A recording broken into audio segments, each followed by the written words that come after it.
Live here. Live! But we don't have to necessarily know what that means. What's the someday of black? I don't there's know a that we reason want this story happens now. Ladies and gentlemen, the movie writes itself. Ooh. I'm still streaming. How do I stop streaming? No! Hello. Hello. How you doing? Good afternoon. It always looks like you're wearing a rugby shirt whenever you wear that shirt. I mean, is it a rugby shirt? I think it's like modeled after a rugby shirt. Yeah. I think they're actually called rugby shirts. Yeah, sure. In fact, when I was at school, you had to, as part of your PE uniform, we had to have a rugby shirt that was the same color as that, but without the stripes. Without the black stripes. It was that kind of like orangey yellow. Right. So I'm getting flashback. Right. And here's the thing. I hated rugby at school. I hated all sports. I hated football, soccer. I hated rugby. I hated cricket. I liked tennis, but we hardly even played tennis for like 2 minutes in the summer. That was it. Anyway. Well, yes, this is my rugby shirt, and welcome back to Ben and Jake Write a Movie and Talk Rugby Shirts. Rugby shirts. Talk about all the sport, all the non-athletic things that we do. All the non-athletic things that we practice. Enjoy doing as children. Right. So, here we are again, Wednesday, February 8th. Excited to be here. And I titled this episode The Last of Us because we just haven't had a chance to really talk about The Last of Us. And I just thought we should geek out for a few minutes. So it's really interesting, isn't it? Because we have been attached to video game properties in the past. We were hired to write and create the series of Final Fantasy, specifically based on Final Fantasy 14, that is currently in a state of limbo that we cannot discuss. We love that project. One of the things I think that is presented to you whenever you are given the opportunity to develop any form of IP, particularly if it's much beloved as The Last of Us is, and Final Fantasy, is how do you approach that task? Yeah. Because you have, I feel, two audiences to serve. You have to serve the people who love the game. Right. And you have to serve the people who have never played and may never play the game at all. But just want to watch a great episode of television. Absolutely. And I think that's the challenge for any IP. Oh, I love the book. How are you going to do that? Right. I think with video games, and any older movie or TV property, or again, perhaps comic, but less so. You know, you have a visual medium already that you're playing with. You know, the world of the game, characters of the game, right? Visuals that already exist. And do you remain 100% faithful to them, or do you change them? I mean, comic books do. Yes, comic books do to a certain degree as well. Absolutely. Yeah. Especially beloved ones and beloved characters that have beloved origin stories, and we've seen them done in all different kinds of ways and adaptations. Yeah. I saw a really interesting, just a headline of an article that said, The Last of Us is going to bring in the new wave of Hollywood's obsession over video game IP as the next kind of bastion of IP. I mean, it feels like an odd headline. I feel like it's always been. I mean, has it always been done well? No. It's never been an obsession in the way comic books have. I think that's what the headline is. Like, I suppose comic books have been done to death. Yes, and superheroes are being done. And superheroes have been done to death. But video games on this kind of level haven't really. Yeah, sure. There have been a few. I mean, look, Sony made a massive Uncharted movie. There's been the Tomb Raider movies. There's been the going back to like the Resident Evil movies and other things like that. And there are other ones that I'm not even. Creed, let's go back to 1990 something and go Super Mario Brothers. Super Mario Brothers, but they're doing the new ones coming out. The new one, you're totally right. I think that what's interesting is that in the past there has been a challenge to bring these video games to the big screen, and I think there's multiple reasons for it. I think that one is this balance, as you were saying, of like how much do you stay true to the title and how much do you really just worry about new audience and telling a good story. Hopefully the title brings a good story with us. I mean, one thing The Last of Us does so well is that it's very cinematic already. It's a great story with great It was a great story to need a ton of work to find a human way in. Totally. Right? Yes. Other games don't have that as a backstop. Halo, I think, struggled with that.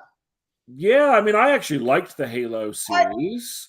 I did. I liked elements of it. Yeah, I liked elements of it for sure. But I think that there's going to be, with the success of The Last of Us, there's going to be a push to see what else can we do to this level. I agree. What else can we? How can we utilize these? I mean, look, video games are massive. We know absolutely that the sales and the profit margins on these video games are astronomical. Absolutely. Hollywood would love to have those numbers. Yeah. And to capture those audiences. But there's always the question, well, if I have the game, why would I watch the show? And that's it. Why should I spend that time? And so let's talk about that a little bit, because I think that's something that The Last of Us, and I've only watched half. I was watching it on the plane, and I got halfway through the 4th episode, and my AirPods died. So I'm 4th episode. So don't spoil anything. Will. The 5th episode is premiering on Friday, not Sunday, because of the Super Bowl. Yeah. Let's talk about episodes 1 through 3. So episode 1, and again, I played the game. Last time I played was probably about a year and a half ago. I played it. I've played it recently. Yes. When I played the game, it had just come out, so we're going back 9 years. I hadn't played the first game. Yeah. So it remains very faithful to the game, and the game opens in such a heart-wrenching way anyway. And it's very true to that. It adds some bits, you know, but generally that it stays true. It stays true to the game. And I would say episode 2 stays true to the game as well. And also, I will say I felt like I was in a game. Really? In the way that the world was laid out. Like, for example, in episode 2, they're going through the city. He's taking Ellie with him. It's Joel and Ellie. Right. And they came to the big mansion. Spoilers. If you haven't seen it, please get to 20 minutes. No, anyway, and they come to the museum. And they come to the museum. Okay. And the building on the right has been crushed over, and the only way for them to get through this one particular place is through the museum. And I just felt like that was just like, oh, you have to walk through this path again. And so that's what I mean. I felt like I was in a game. I did. So I'm for those of you who don't know me, I'm a very avid video game player. I love my video games. I'm obsessed with Horizon Forbidden West right now.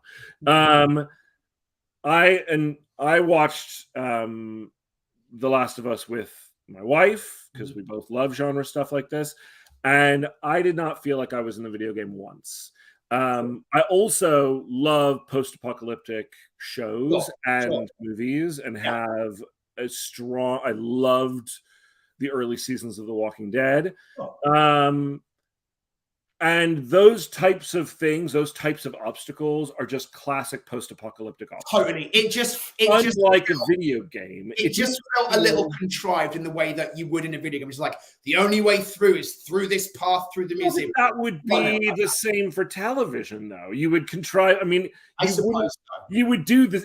If it wasn't based on a game, you would just go, oh, that's convenient. The only way through is...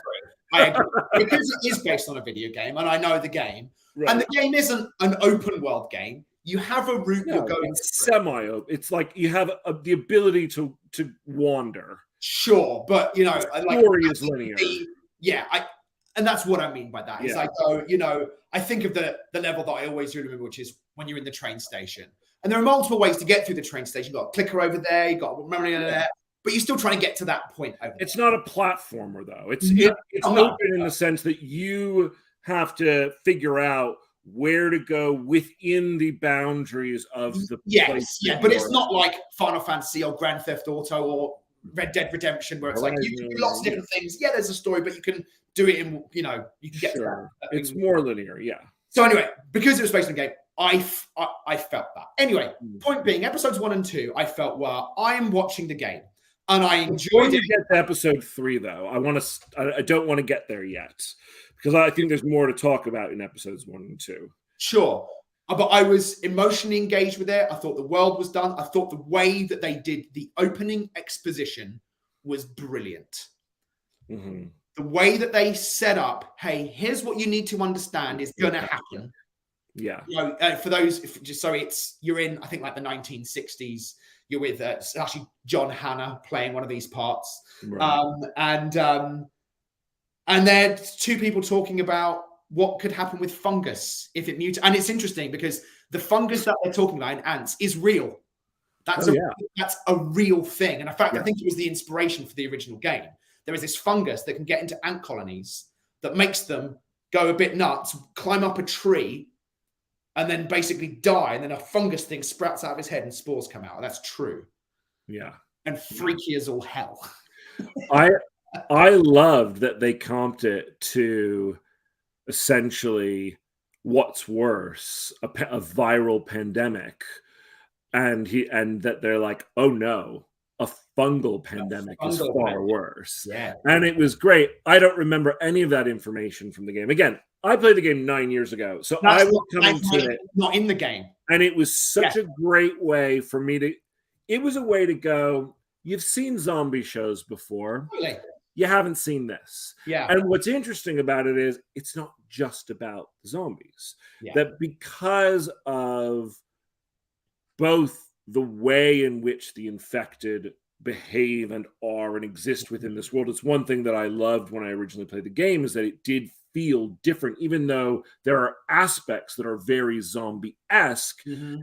It's not your father's zombie, right? It's different. Yeah. But it also told you this show isn't going to be like what you've seen before.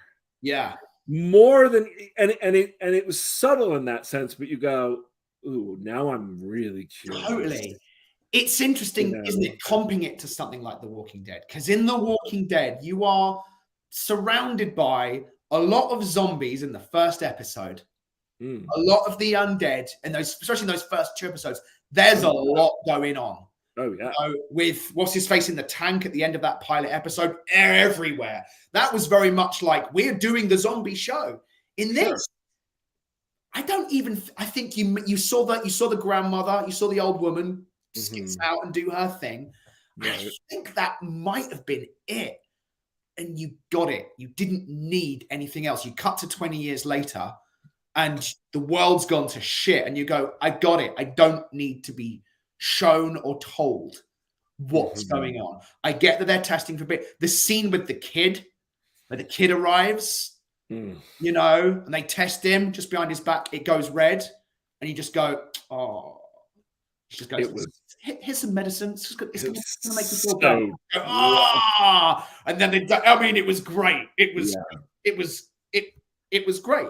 Yeah, there's some interesting things I think about like so the first thing I found that was really interesting was I was listening to an interview with, I believe it was Craig or it was Neil, the two creators. Yeah. And they were talking about how originally that first episode was actually 2 episodes. Yeah. And that the studio and network said, we need this as one. And so it's actually quite long. If you haven't watched it yet, it's an hour and 20 minutes. It's really a movie. Yeah.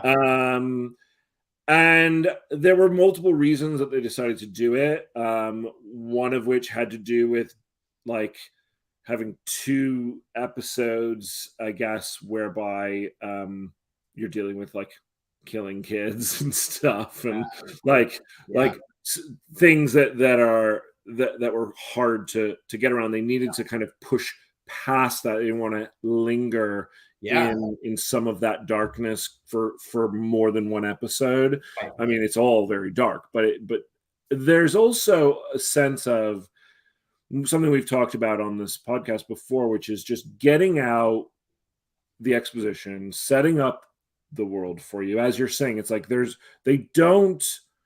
only tell you really what you need to know. And when they do, for the most part, it's really done through the characters needing to know the information as well. Totally. Yeah. And there are a couple of moments where it felt like, okay, you're going a little bit further because this is information that might be more required for the series. But I would say like it was genuinely some of the best writing and some of the best exposition I've seen on television. Absolutely. Yeah.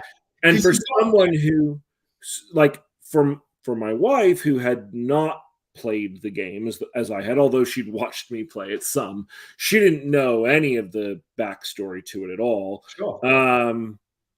And it's just one of those shows that sucks you in, that emotionally you just care so absolutely right. And that's what you need in a first episode of TV, right? It's like you have to you need to care. Absolutely. You need to care what happens to these people. Indeed. Indeed. And they did that so well. It wouldn't matter if this was a video game or not. Yes, no, it wouldn't. It wouldn't. Purely human in such a great way. You see him losing his daughter early on, and then you see him meet a young girl, and you go, oh, there's going to be a relationship that's going to, happen there. Yeah. He's not a good person. They're not good people. They say as much. Mm-hmm. You get that, and then you go, oh, there's going to be this redemption arc here, something that's going to change, But anyway, you watch through a linear story that feels like what you get in a video game, which is you do this and then you do this. And you've got characters that you're caring about and you're into it, and you are going on a mission. And then episode 3 spins that in a totally new and interesting direction. Yeah. I was a mess. We were talking about it yesterday with one of our director friends, and he comped it, and I think it's right, to the opening 10 minutes of Up. Yeah. Now, what's interesting, and it could be argued that episode, the bulk of that episode, has nothing to do with the continuing story. And I've been thinking about whether or not we would do an episode like that, or whether we go, what does this have to do with the story? Because it could be argued that it doesn't have anything to do with the story. And it could also be argued that that's okay. Because what you're getting here is a snapshot of people from the time that we've seen the show start, time-wise, 2003, to today, seeing what it was like for people who are not our protagonists to survive in this world, and to understand and see what that means. And so you could understand from a character perspective the kinds of things that people like Joel have kind of been through, not through his perspective, but through other people's perspective. Here's the world. Here's how hard it is. And yet in this episode, 2 people find love. Mm-hmm. And it was beautiful. Yeah. And arguably a bit more emotionally engaging than what's going on with Joel and Ellie at the moment. I'm sure that will change. I'm sure that I mean, more engaged with that than I was. It's different. Episode 4, and the end, specifically the second half of episode 4, is fantastic. Great, and that's the part I but what I found really interesting about episode 3 is while it was self-contained, it really is. It wasn't entirely removed from the story. No. So you have an opening, it's about 10 minutes or so, where that is completely coming straight off what happened in episode 2. You have a tail to the episode that is 100% related. Absolutely. And what the middle part interestingly does is it also ties in who we're watching to our central protagonist. And what I found to be really interesting, so Joel is a character who is, for me, and would love to talk to Craig Mazin one day, but Craig, come on our show. But I love, first of all, Craig Mazin. Between Chernobyl and this, you've just blown my mind. Totally. Just brilliant stuff. And but Joel as a character is a man who has failed in love.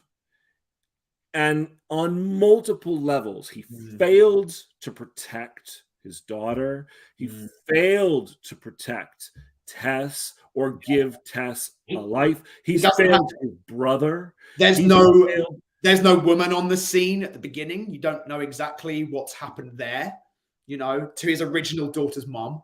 Right. Yes, there's no woman there, right? And he lives in a world where he comes across as a bit of a bitter character because really it's a dark world, but it's internal as well. He's failed at the things that are probably the most important things in his life. And then you see these characters who could have become Joel, but don't. Yes. And they actually achieve the thing that Joel has meant to be able to achieve. And the end and the way they did it, with the letter, is like, Joel, do this. Totally. And absolutely. Now that we've seen it, we go, it's possible, Joel. Sure. And now we want that for Joel. Totally. And without having seen it possible in such a deep and beautiful way, absolutely, you wouldn't have such a strong desire to see Joel get and find. Sure. So that's an interesting observation on it. That's an interesting observation on it. I think it's. And also, I think it does what you're saying, which is, hey, what would life look like? And let's follow it the whole time and see what. I mean, look, these characters are brilliantly written. They go on their own wonderful arcs. It's if you haven't watched The Last of Us episode 3, it's going to win every Emmy next year. Absolutely, and it deserves to. Ari Bartlett and Nick Offerman are just. I mean, I loved him in The White Lotus anyway. So when he cropped up in this, I was like, oh, I love him. Yeah. But like, honestly, I just thought it was such a great way to bring us emotionally completely into our wanting Joel to win, not only in his direct quest, but in his relationship with Ellie. Because she's the only one in his life that he could find. I mean, it's about family. In a world where you don't, I mean, there's a moment in it where like one of the characters, spoiler alert, wants friends, and the other character's like, there are no friends out here. Right. And then they manage to find friends. And they have a life and a family and a love and together that in this world doesn't seem possible. But when you see it happen, you go, oh shit, it's possible. And then you want it for your protagonist. Totally. Absolutely. Like, I want Joel and Ellie to be that family. Completely. Yeah. And where we're at right now, you go, that's not going to happen. No. But it's possible. Yeah. But yeah, second half of episode 4, you'll love it. Great. I can't wait for episode 5. I'm deeply saddened that I believe there's only 7 episodes. I'm not sure. I think there were 8 originally, and when they combined episode 1 and 2, they chose not to just extend the season. Season 2's already been greenlit. So it has, and interestingly enough, I read that it's based on the second game, which means they're somehow going to get through the entire story of the first game in 3 more episodes. I don't know how that happens. Although the game, to be honest, is really about these relationships. Yeah. And the plot from the moment where they are ultimately on the journey, while there's some distractions and places that they have to go and obstacles that they have to overcome, the plot stays pretty similar. Yeah. I could see jumping through some sections of the game. I'm going to be really intrigued to see how it progresses, but I am I'm very much enjoying it at the moment. I think we live in a world at the moment where it's like, this is the best thing ever, and I'm like, yeah, I'm really enjoying this television show. I'm engaged with it, and after it finishes, there'll be another television show for me to watch, and there'll be something else that'll be great that we can discuss. Yeah, I love it. It is the best thing ever. No, it's the best thing on right now. That's new. I think it's the best thing on right now. Yeah, I do. Absolutely. So go watch The Last of Us. It's fucking awesome. Now, we made some progress yesterday in our little movie. But let's talk a little bit about what Jacob did for us. I put in the description that there was going to be a little reveal. So Jacob is a fellow screenwriter. He and his brother Burgos, I think is probably the right word. He's a wonderful viewer and listener of this show. Yeah, and we actually had a chat with him the other week because he's pitching some things out in the world and wanted some advice. So we actually FaceTimed with him, Zoomed with him, and it was really, really nice to connect with other writers. I think it's really, and one of the things I think that he said during that meeting, which is so true, which I think is so important for us as screenwriters, which is to connect with other screenwriters, at whatever level, and share war stories, because you really do get a picture of things that are out there in the world. Just talking quickly again about something that I've mentioned a few times, which has been Cole Haddon's 4-part series of articles over on Medium, which is all about his creation of the show Dracula. Horror stories of the stuff on that project. If you haven't, go and check out my Twitter. I've retweeted it several times. But yeah, check it out. But point being, connect with other screenwriters, and you kind of get to support each other, even if it's just through sharing the stuff that's going on. And also, what is, and is a producer asking you to do something that perhaps you shouldn't be doing? Are they asking for work things that, are they trying to skirt some rules to get free work out of you and stuff like that? It's always important to talk to other people. Anyway, we had a great meeting, point being. Yes. And so the fun reveal of today's episode is that Jacob wonderfully decided to do some fan art for us on our movie. And so I'm just going to present to these wonderful images that Jacob has done. It's so cool. Yeah. Here we'll go. Here's the first one. Look at that. Look at that, everybody.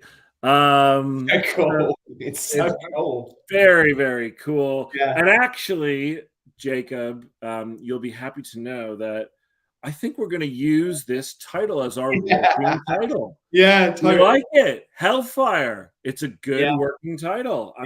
I dig it. Yeah. So next one, we show everybody the next one here. We need to present a different one. And Boom. Very cool. Very, very cool indeed. Yeah. And, right? I actually, I really like doing stuff like this for multiple reasons. I've got a vision board above my computer here that I just glance up at, and it has all kinds of things on it. It's got a list of our projects, but as visuals, there's a poster a producer made for a project that we worked on, very similar to this, that I've got printed up there. I've written a book. I've mocked up a cover to my book. I've got all things like that. So it's just great, just from an internal point of view, just being like, this is what I'm working towards. Right. It's not just something abstract. And I've just printed mine out right now. I'm going to go and put it nice. right now after the episode, just so it can go up there. And I just think it's nice it actually fuels you. When you remember that you're actually working towards something, and that, sure, that you can picture something. When we were working towards selling both Winter's Night and The Princess, we have very, very, very strong visions. I in my mind imagine seeing the Deadline article when The Princess sold. And one day that happened. That actually happened. We went on to Deadline and there it was. And I was like, great, I've imagined this all this time. So having little visuals like that helps if that's something that you are into. Kyle says those are we think they're awesome. So thank you, Jacob. And we might even do I might post them on the YouTube page. Yeah, totally. We'll put them on our Facebook page as well, because they are they're very fun. And hey, we've been needing a working title for the movie. So now we have one. Yeah. Now we have one. So Hellfire. Interestingly, tonally, as I look at it, I go, yeah, that is the tone of the movie. Right. And I actually really like her flaming sword too, so maybe we keep that. Yeah, the flaming sword is pretty cool. I wonder how that'll work. Yeah. I don't know. But it's it's like in Game of Thrones, magical flaming sword. Yeah. Because reasons. I liked the way he did that in Game of Thrones too. Yeah, it was cool. Like the way it was like, didn't he like kind of run his hand along it? The sword. Almost as if he was lighting it. It was so fucking great. Cool. I've always loved flaming swords. Who doesn't like a flaming sword? Who doesn't like a flaming sword? Seriously. I mean, let's be real. So let's jump back into our outline. We did very good work yesterday. I was very heartened and encouraged by our work yesterday. So because we essentially had gotten to the point where we were going to perhaps introduce Hank. Yes, that is, in fact, before we even open the documents, the question at the end of this document is, yes, what do we do? What to do about a problem like Hank? So I'd begun to feel in the earlier drafts of the outline that having Hank appear as an ally early on was detracting a little bit from the relationship that was going to be happening between Sam and now who we call Lilith. He was arriving, for those of you who haven't seen the earlier episodes or listened to the earlier episodes, Hank is a demon hunter who we see early on in Act 1 or in the middle of Act 1. We don't know what side he's on. Then quickly reveal he is also coming after Sam, and then ultimately ends up teaming up with them at about the same time as Lilith gets to Sam. Right. I think we get more mileage in terms of tension and opposition, of thinking, like you'd mentioned yesterday, that he's an antagonist. And then having fun, and actually for a while, he is going to try and kill Sam. That is what he is going to do. He's going to do what Lilith was originally intending to do, which is kill the Antichrist.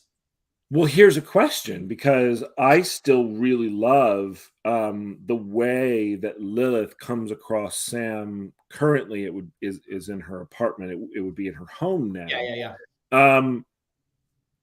Is there a way to still have Hank there, but we genuinely think he's the one there to kill Sam?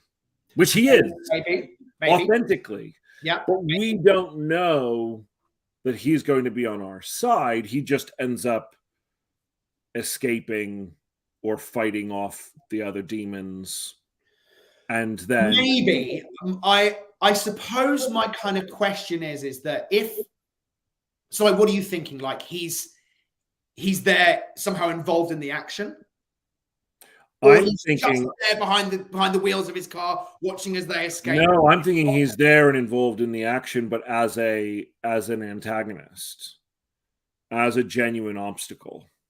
I wonder though if, again, I'm just kind of thinking about kind of mileage and tension of it. Going, rather than having 3 points of conflict, our team, Hank, the demons, keeping it a bit more simple in Act 1 in this opening fight. Knowing that Hank is on the case, is after them, has a way of following them, not coming up with how that's possible at the moment, but that we get attention through going, who's this guy? What's he doing? I don't know. I'm just kind of feeling like there's I think it's going to feel like a false tension if we wait too long. That's my problem with it. I don't care about a guy who's just sitting back watching for an hour. Oh no, it's not going to be an hour, I don't think. But I don't know when. I mean, when would it make sense then to do end of sequence 3, or in the middle of sequence 3? 50 minutes. Yeah. Well, I mean, as it stands, it'd probably be a little bit of a long Act 1. But I guess my concern is, what is his true purpose? I mean, look, he can come in as an ally. That's fine. I don't know, like, characters are introduced in the early parts of Act 2, and that's totally fine. Yeah. I just wonder if he makes.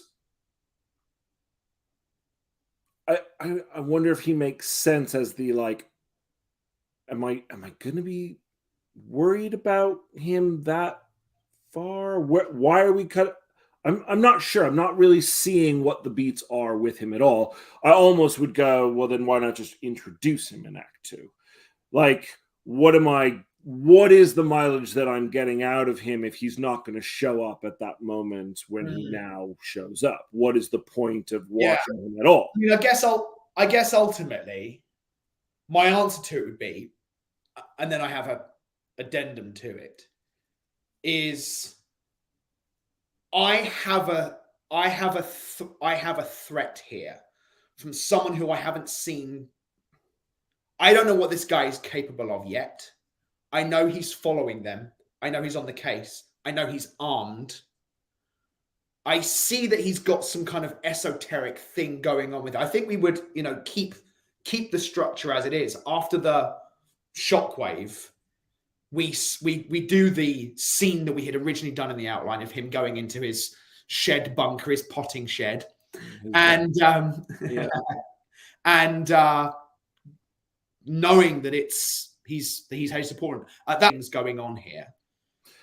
I guess the thing though is it's one thing to keep that a secret for what is he, the question of what is he doing, and then he shows up and you're like, oh shit, they're kind of trying to do the same thing. Oh wait, and that kind of circular, oh my gosh. If I'm just thinking about him as, another danger out there, he doesn't even compare to the demons. So it's kind of like do I really give a shit about? Like, if he's just another danger, he doesn't really add. Cutting to him takes away from potentially staying on the real danger then.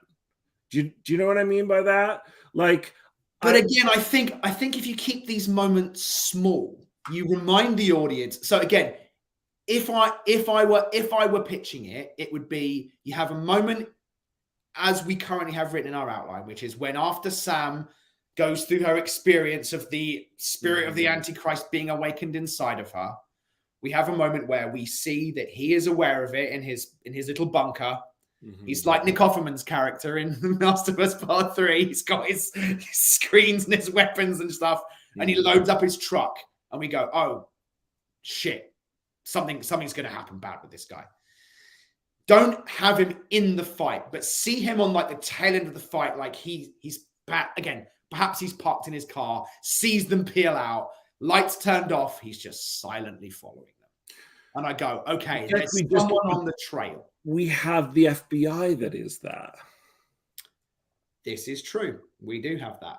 Yeah. So then you just got these two human antagonistic forces. Sure. I'm trying to think of a good comp, of a good story that does something like this. I'm having trouble thinking of it. Well, whereby for me is the movie that we first reference, which is in Midnight Run. You have these multiple antagonists all coming after our guys. But do any of them end up being an ally? For weird parts of it, yes. Actually, yes. The FBI becomes the ally towards the end of the movie. Towards the end, and that would make sense. Yeah. And that could make sense even. There are moments where the other hitmen's like forced almost into like an uneasy alliance with them because they have a shared enemy. It's a brief moment, but the mafia are here. I mean, I can see. Look, I can see for a moment the enemy of my enemy is my friend. Sure, that's one thing. But what we've talked about in the past with Hank is far more than that. It's he literally becomes like part of the team. Sure. And he will. And I do still think he does. And if he does, then I feel like, I don't know, something bumping me about having him still be this like weird, why is he watching character, only to then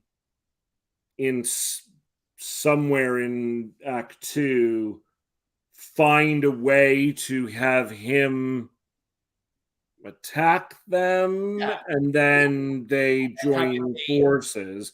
It feels like a side thing, like almost like a subplot in a sense, instead of part of the main forward thrust. That then feels like this separate thing that's happening on the side instead of all kind of moving in the same direction. Maybe that's what's for me. I go, it's another obstacle that needs to be overcome.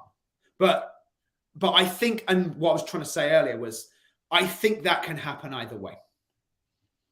I think that can happen if he's present in the action sequence at the end of Act 1. Because then you go, oh, here's a guy, he's trying to kill Sam.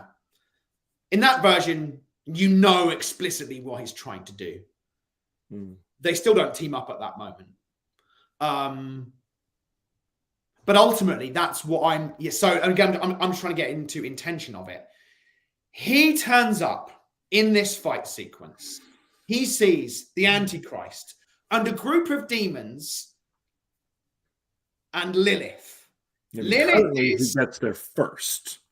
Yes, currently he gets there first. But this is there's a reason he currently teams up with them early on, because he sees that actually he's going to kill Sam, and Lilith stops him and says, no, there's a way that we can stop this. Right. Correct. She's not behaving in a way that a demon would, but also maybe she is behaving in a way where a demon doesn't want to kill the Antichrist. The demon wants to protect the Antichrist and have it come into full fruition. But then he sees this other group of demons trying to get them and sees this demon fighting back against them. So what I'm trying to anticipate is not anticipate this allyship early on as well. Because if I see them fighting against each other as a demon hunter, I'm going, well, what the fuck is going on over here? Now, I might not have an answer to that question. You know, I might not immediately think, oh, it's because this person is redeemable, you know. So anyway, that's part of the conversation too, you know, is that in this version that we have here, they ally at the end of Act 1 and they're as a team together moving forward. And I think it's good to have them ally slightly later on and have this become an antagonist who becomes an ally. Right. I'm worried that it becomes like another plot line or another complication that feels messy rather than something that is needed and a clean essential part of the storytelling. Why is he even in the story? That's a great question. If he's just another antagonist, that okay, he teams up with them later, but what is that all about? Like, if he's not going to be, it's a demon hunter and a demon who together are the only ones who can save the Antichrist, and that is the essence of the story, and thus whereby we are introducing them both, and the three of them as a unit are our kind of ensemble, so to speak. He feels like a side character that I'm not 100% sure what, other than making things messy and making me want to go, I don't understand who this guy is and why he's part of this, and maybe ask a few questions and maybe set up a little tension here and there. I go, what does he add that if I took him out of the story couldn't be there already? I think that's a question for Hank overall, isn't it? Well, it is only if he's not an essential part of the team. If the story is about a demon hunter and a demon who save the Antichrist and thereby find whatever, go on their arcs and their journeys and find family and they have their issues and that is what the story is about. So you don't need an essential why is he involved. It's his story. If the story is just about a demon who saves the Antichrist, and he is a tertiary character who is going to come in to oppose and then help, now I need a reason that because he's not central to the story, he's a side of the story. So why? What does that add to our protagonist journeys? What does his involvement add to the plots?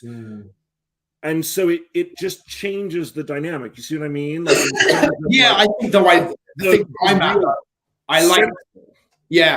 I think though where I stand though is I like the change of dynamic.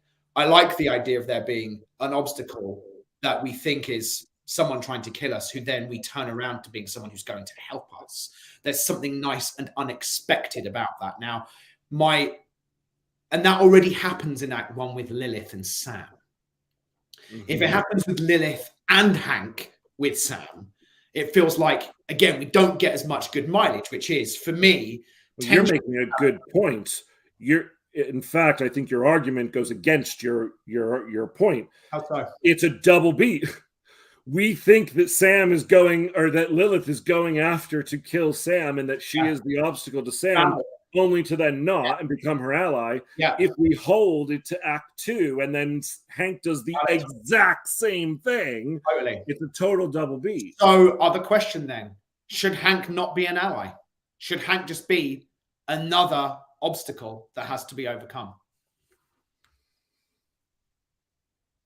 I don't know. I'm just throwing it out there. I know we've always had him as this ally type character. I love him I find him a really interesting character. The way that we've constructed him so far. Again, it's interesting when I was watching the last episode 3. Nick Offerman's character shares a lot of parallels with Hank. You know, he has his secret bunker. You know, he's got a thing that he believes is happening out in the world, and he has experience of being a demon hunter and whatever bad shit. And he's this guy who lives alone, who has no family, you know? Yeah. I mean, at the moment, look, in the original conception of him, I feel like he adds another flavor to what was a trio going on, this quest. And in the same way that each of the Fellowship of the Ring added a dynamic to that group, he added a different point of view and a different perspective to the same I feel like can he potentially come in later and interject a new possible point of view or way of thinking in a very kind of supporting character, very subplotty way?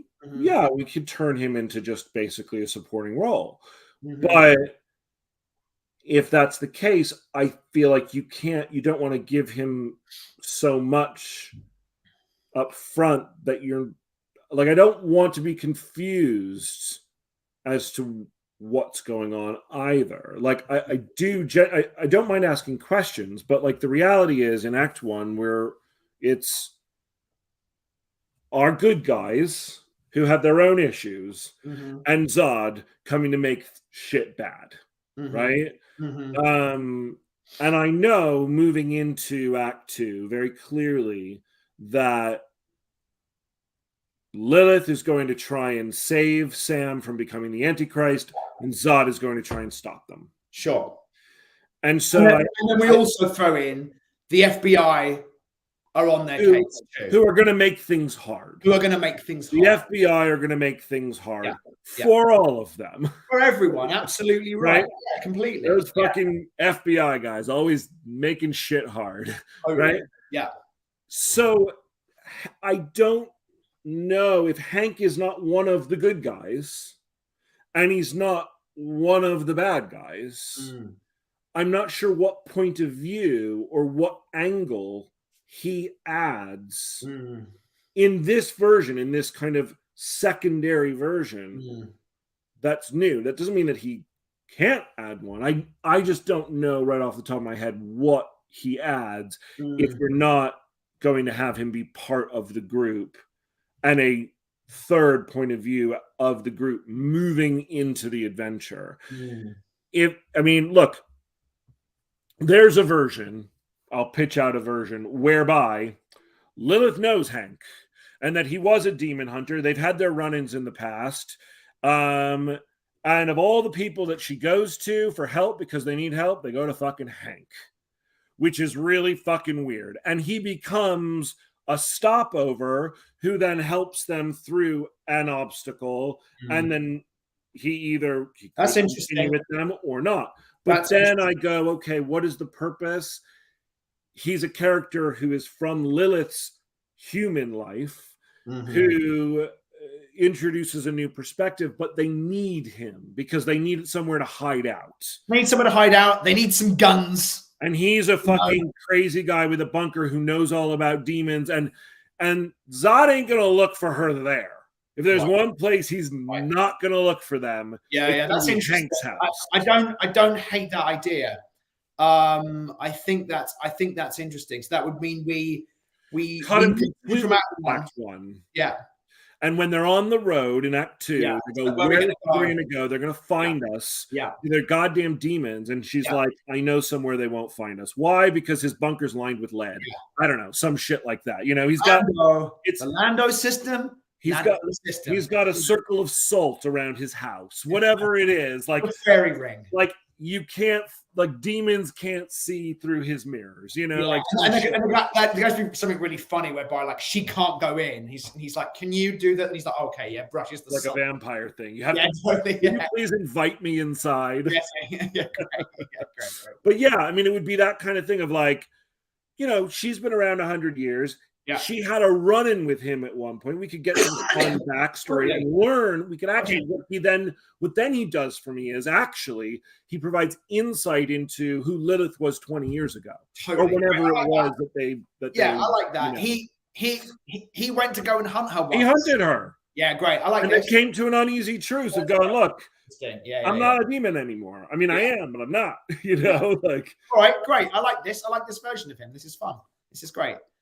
And that way, he's an ally we go to on the way. Exactly. He fits perfectly into 2.1. He's 2.1. He's our stop along the journey. We need some place to fucking hide out. Maybe we're wounded. Maybe we need to patch ourselves up. Some shit like that, you know. And he becomes that help, that aid that we need. And maybe he dies and maybe he doesn't die. I don't know if he makes it all the way to Act 3. Yeah, absolutely, for sure. But I wouldn't mind him dying at the he could be just an Act 2 character who ends up getting killed at the darkest moment, or the end of 2.2, sacrificing himself to do what he's always done, which is fight demons. Totally. Absolutely right. Yeah, for sure. Yeah. Great. Awesome. Let's put this in a document before we forget instantly everything we've just said. And before we forget it. What did we just say? What did we just say? What did we just say? What did we just say? Shit. All right. What are we going to do about Hank? All right. Here's what we're going to do about Hank. Hank knows Lilith.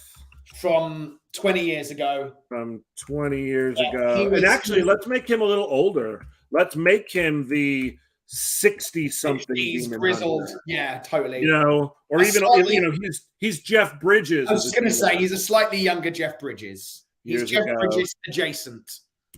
Right.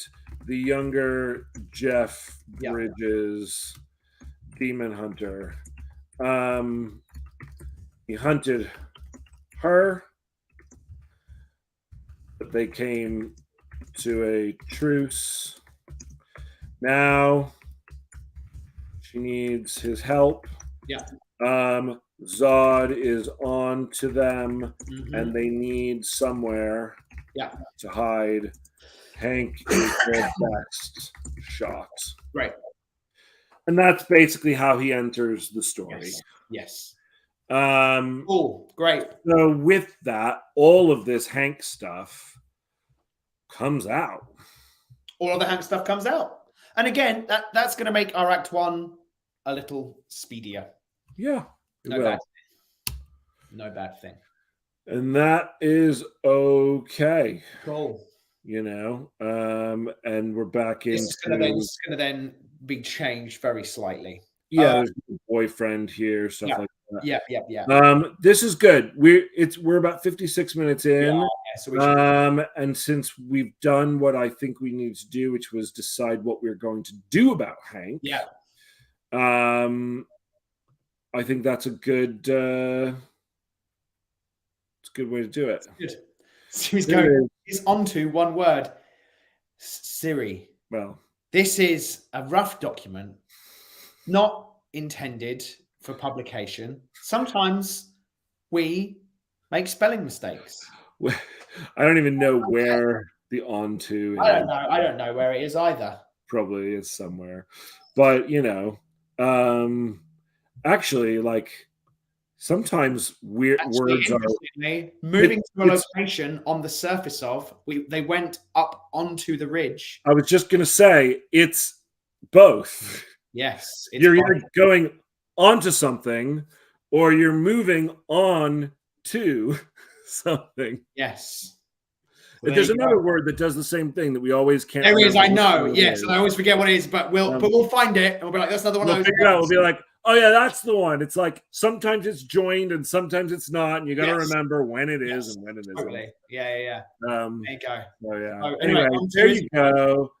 Thank you, everybody. I always like it when my wife's watching and she's like, "You made a typing error. Thanks." Thanks. Thanks for everyone else who's been watching today. Guys. Great work, but you spelt this word wrong. Right. And thanks again to our boy Jacob, who came up with these wonderful posters for us. And there we go. Let's go another vision ball. Hellfire will continue tomorrow. Sounds good. Thanks so much for joining us, everyone. See you next time.